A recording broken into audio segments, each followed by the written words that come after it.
مفہوم یہاں سے ہے نا. ہاں جی، دعوت و تبلیغ ان کا مفہوم. ٹھیک ہے، دعوت و تبلیغ کا مفہوم. دعوت کی لغوی معنی بلانے اور تبلیغ کی معنی دوسروں تک پہنچانے کے ہیں. حضرت محمد صلی اللہ علیہ وسلم کی مقاصد بعثت میں سے ایک اہم مقصد اللہ کی بندوں تک اللہ کا پیغام پہنچانا تھا. آپ علیہ الصلوۃ والسلام اس عظیم فرض کی ادائیگی کے لیے اللہ کی طرف سے مامور تھے، جیسا کہ ارشاد خداوندی ہے، یا ایھا الرسول بلغ ما انزل الیک من ربک. نبی علیہ الصلوۃ والسلام نے فریضہ رسالت کی ادائیگی کا پورا حق ادا کیا. اس راہ میں پیش آنے والی مشکلات اور مصائب کا صبر و استقامت کے ساتھ مقابلہ کیا.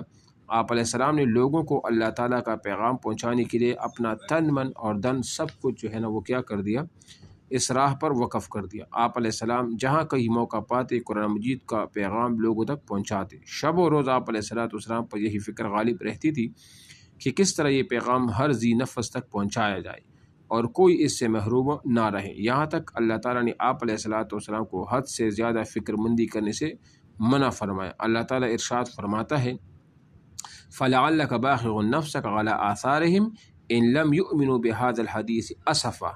ٹھیک ہے، نبی علیہ السلام سے قبل تشریف لانے والے انبیاء کرام علیہ السلام کی دعوت و تبلیغ خاص قوم، علاقے اور نسل تک محدود ہوتی تھی، اور اس ایک ہی وقت مختلف علاقوں میں ایک سے زیادہ انبیاء علیہ السلام موجود ہوتے تھے. مگر آپ علیہ السلام کو تمام انسانیت کے نبی بنا کر مبعوث کیا گیا. قرآن مجید کا ارشاد ہے، قُلْ يَا أَيُّهَا النَّاسُ إِنِّي رَسُولُ اللَّهِ إِلَيْكُمْ جَمِيعًا. حضرت ابو ہریرہ بیان کرتے ہیں کہ رسول اللہ صلی اللہ علیہ وسلم نے فرمایا، مجھے انبیاء پر 6 چیزوں کی وجہ سے فضیلت دی گئی. مجھے جامع کلمات عطا ہوئی. آپ علیہ السلام نے فرمایا، دشمن پر رعب کے ذریعے سے میری مدد کی گئی، میرے لیے مال غنیمت حلال کیا گیا، اور میرے لیے زمین کو پاک اور سجدگاہ بنایا گیا، اور مجھے تمام مخلوق کی طرف رسول بنا کر بھیجا گیا، اور مجھ پر نبوت کا سلسلہ وہ ختم ہوا.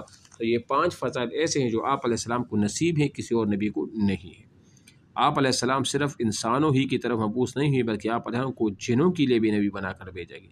آسمانی مذاہب میں صرف اسلام واحد مذہب ہے، لیکن اسلام انہوں نے مذہب لکھا ہے، لیکن اسلام دین ہے، مذہب نہیں ہے، جس کی دعوت پوری نسل انسانی کے لیے، دنیا کے تمام علاقے کے لیے اور قیامت تک آنے والے لوگوں کے لیے ہے. آواز آ رہی ہے؟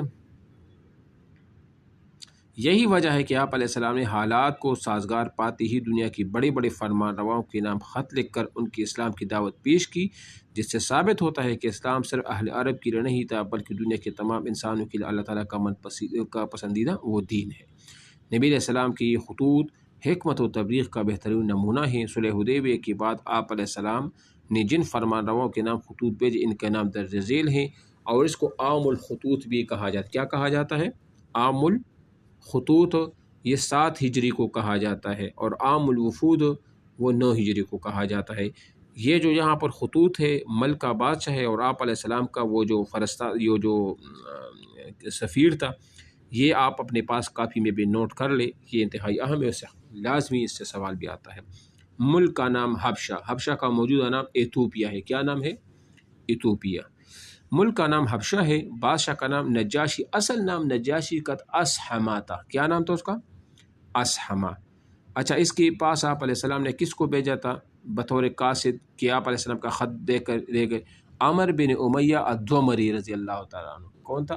عمر بن امیہ الضمری. ضمری الف ضاد میم را یا الضمری، ان کو بھیجا تھا. اس کو بھی آپ لکھ لو، انڈر لائن کرو. نمبر 2، مصر کا جو بادشاہ تھا نا، مصر کی طرف، اس کا نام تھا مقوقس.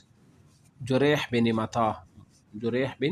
متا یا متی یا متا، جو بھی تھا، اس کا نام تھا مقوقس. اس کو آپ علیہ السلام جو قاصد بھیجا تھا، حاطب بن ابی بلتع رضی اللہ تعالی عنہ. کس کو بھیجا تھا؟ حاطب بن ابی بلتع رضی اللہ تعالی. آواز آ رہی ہے؟ اس کو بھی نوٹ کر لے. اچھا، نمبر 3، ایران اور فارس کی طرف آپ علیہ السلام، وہاں کا بادشاہ کیا تھا؟ کسریٰ. خسرو پرویز. خسرو پرویز اس کا نام تھا. کسریٰ ان کا لقب ہوا کرتا تھا. ان کی طرف آپ نے عبداللہ بن حذافہ سہمی رضی اللہ تعالیٰ عنہ کو بھیجا تھا. اس کو بھی انڈر لائن کرو. عبداللہ بن حذافہ سہمی رضی اللہ تعالیٰ عنہ. ٹھیک ہے نا؟ اچھا، روم، یہ 2 اس وقت میں سپر پاور قومی تھی، ایک فارس تھا اور ایک روم تھا. تو روم کی طرف کیسر، ہیرکل اس کا اپنا نام تھا، اور کیسر ان کا لقب ہوا کرتا تھا. اس کی طرف آپ نے دحیہ بن خلیفہ الکلبی رضی اللہ تعالیٰ عنہ کو وہ بھیجا تھا۔ اور دحیہ بن خلیفہ الکلبی کی ایک خصوصیت اور کیا تھی؟ جی کوئی بتا سکتا ہے؟ نہیں، ہاں نہیں نہیں، جبرائیل علیہ السلام، جبرائیل علیہ السلام اس کی شکل میں وحی آ کر آتے تھے، یہ خصوصیت ہے۔ نمبر 5، بحرین۔ بحرین کا جو بادشاہ تھا اس کا نام تھا منذر بن ساوا یا ساوی، اس کی طرف آپ نے علاء ابن حضرمی کو خط دے کر وہ بھیجا تھا۔ نمبر 6، یمامہ۔ یمامہ کا جو بادشاہ تھا حوزہ بن علی تھا، کیا نام تھا اس کا؟ حوزہ بن علی تھا، یہ بادشاہ تھا۔ اس کی طرف آپ نے سلید بن عمر رضی اللہ تعالیٰ عنہ کو بھیجا تھا، اس کو بھی انڈر لائن کرو۔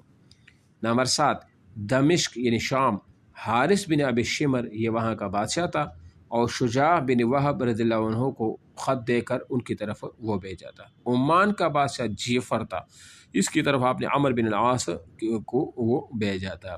یہ آپ کو آگے سمجھیے جو میں نے بتا دیا۔ اچھا جی، ان خطوط کے ذریعے نبی علیہ الصلوۃ والسلام نے اپنی دعوت روئے زمین کی اکثر بادشاہوں تک پہنچا دی۔ ان میں سے بعض نے آپ علیہ السلام کی دعوت کو قبول کرے اور بعض نے قبول نہ کیا، تاہم قبول نہ کرنے والوں کی توجہ بھی اسلام کی طرف مبذول ہو گئی۔ اسلام کی دعوت کو دور دراز علاقوں تک پہنچانے میں ان خطوط نے اہم کردار ادا کیا۔ رسول اللہ صلی اللہ علیہ وسلم کہ یہ خطوط ہمیں اس بات کی تعلیم دیتے ہیں کہ اسلام کی تبلیغ کے لیے ہر طرح کے ذریعے وسائل کو اختیار کرنا چاہیے، اس لیے ہمیں چاہیے کہ موجودہ دور کی جدید ذرائع کو اسلام کی تبلیغ کے لیے وہ استعمال وہ کرے۔ اچھا، کیا آپ جانتے ہیں یہ تو انتہائی اہم ہے، اس کو آپ دیکھیں کیا لکھا ہے۔ نبی علیہ السلام نے خطوط پر مہر لگانے کے لیے چاندی کی ایک انگوٹھی جس پر محمد رسول اللہ وہ نقش تھا، کیا لکھا تھا؟ محمد رسول اللہ، یہ نقش تھا۔ آواز آ رہی ہے میری؟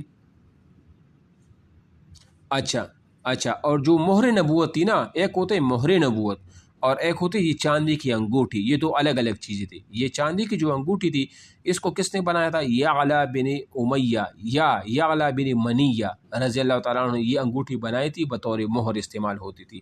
یہ نام بھی لکھ لے جو میں نے آپ کو بتا دیا نا، یعلا، یہ عین لام کڑا زبر لا، یعلا بن منیہ یا یعلا بن امیہ دونوں ہے، ٹھیک ہے نا۔ اس نے بنوایا تھا یہ چاندی کی، اس پر لکھا تھا محمد رسول اللہ صلی اللہ علیہ وسلم۔ اور ایک ہوتا ہے مہر نبوت، مہر نبوت جو آپ علیہ السلام کی جو پیٹھ پر اس طرح بنی ہوئی تھی، اس پر جو لکھا وہ یہ تھا، اللہ رسول محمد، کیا لکھا تھا؟ اللہ رسول محمد، یعنی اس کو الٹا کرو نا اس کو، تو وہ مہر نبوت تھا۔ اور جو آپ علیہ السلام کی جو مہر تھی جو انگوٹھی پہ جو آپ خطوط پر وہ رکھتے تھے، اس کو سیدھا کرو تو محمد رسول اللہ یہ وہ بنے گا، ٹھیک ہے نا، صحیح ہے۔ اور یہ کس نے بنایا تھا وہ بھی میں نے آپ کو وہ بھی بتا دیا۔ اب مشق پر آ جائی اور یہ سوالات حل کرتے ہیں۔ الف، نمبر 1، تبلیغ کی لغوی معنی بلانا، دعوت دینا، دوسروں تک پیغام پہنچانا، حق دینا، بلانا، ٹھیک ہے نا۔ نمبر، اب یہ ایسے آپشن ہے نا کہ یہ سارے کے سارے ہیں، مطلب لیکن لغوی اعتبار سے ہے نا۔